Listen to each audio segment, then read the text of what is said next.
Hi കൂട്ടുകാരെ, എല്ലാവർക്കും പുതിയൊരു വീഡിയോയിലേക്ക് സ്വാഗതം. ഞാനിന്ന് നിങ്ങളുടെ മുൻപിലേക്ക് കൊണ്ടുവരുന്ന വീഡിയോ കണ്ടിട്ട് അഭിപ്രായം പറയണേ. അപ്പോൾ നമുക്ക് ആ വീഡിയോ ഒന്ന് കണ്ടു നോക്കാം. ഏട്ടാ, എനിക്ക് വയ്യാന്ന് പറഞ്ഞതല്ലേ, ഒന്ന് മാറിക്കിടക്ക് പ്ലീസ്. ഒന്ന് കിടന്നോട്ടെ ഏട്ടാ പ്ലീസ്. ഇതെന്താ എല്ലാ ദിവസവും തന്നെയല്ലേ?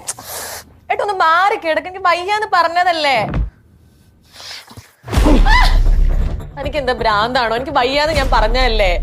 എന്താടി നിനക്കെന്താ ഞാൻ അടുത്തൊന്നും പറ്റില്ലേ? പറ്റില്ല നിനക്ക്? ഇനി വല്ല മറ്റവന്മാരുണ്ട് നിനക്ക്? മെലിഞ്ഞാണെങ്കിൽ ഒരു കോലവും എടി നിന്റെ അടുത്തേക്കൊക്കെ ഞാൻ അടുത്തേക്ക് വരുന്നതന്നെ വലിയ കാര്യ. മനസ്സിലായത് നിനക്ക്? എടി ഒരു ജോലി ഉണ്ട് നിനക്കൊക്കെ. കാലത്തന്നെ കെട്ടുടങ്ങി പോകണ്ടല്ലോ ഇവിടുന്ന് ഇന്റർവ്യൂ എന്ന് പറഞ്ഞിട്ട്. ആരും കൂടെ കിടക്കാനാടി. മര്യാദയ്ക്ക് സംസാരിക്കണം. താൻ രാവിലെ പോകുന്നുണ്ടല്ലോ, എനിക്കൊന്നും മനസ്സിലാവില്ല എന്ന് കരുതരുത്. നിനക്ക് മനസ്സിലായി എനിക്ക് പുല്ലാടി.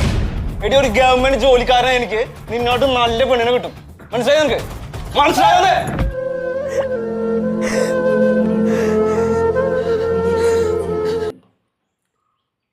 ഈ വീഡിയോ ഞാൻ എനിക്കൊരു ഫ്രണ്ട് അയച്ചു തന്നാണ്. ഇത് ആരുടെ വീഡിയോ, എന്താ വീഡിയോ എന്നൊന്നും എനിക്കറിയില്ല. പക്ഷേ കണ്ടപ്പോൾ വിഷമം തോന്നി. അത് ഇവിടെ ഒന്ന് നിങ്ങളുടെ മുമ്പിൽ പ്രസൻറ്റ് ചെയ്യണമെന്ന് തോന്നി. അതുകൊണ്ട് മാത്രമാണ് ഞാനൊരു വീഡിയോ ആയിട്ട് വന്നിട്ടുള്ളത്. സ്ത്രീകൾ രാവിലെ മുതൽ വൈകിട്ട് കിടക്കോളം അവർക്ക് ജോലി തന്നെയാണ്.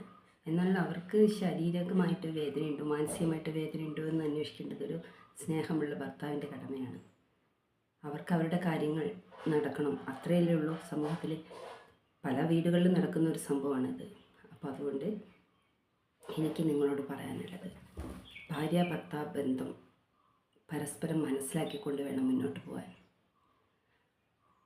ഭാര്യയ്ക്ക് വിഷമമുണ്ടെങ്കിൽ അത് ഭർത്താവ് ഷെയർ ചെയ്യുക, ഭർത്താവിനുണ്ടെങ്കിൽ അത് ഭാര്യയോട് ഷെയർ ചെയ്യുക. അങ്ങനെയാണെങ്കിൽ ആ കുടുംബ ബന്ധം എന്നും മുന്നോട്ട് പോകുന്നതായിരിക്കും. അപ്പോൾ ഞാൻ നിങ്ങളുടെ മുന്നിലേക്ക് വേറൊരു വീഡിയോയുമായി പിന്നീട് വരുന്നതാണ്. Okay, bye bye.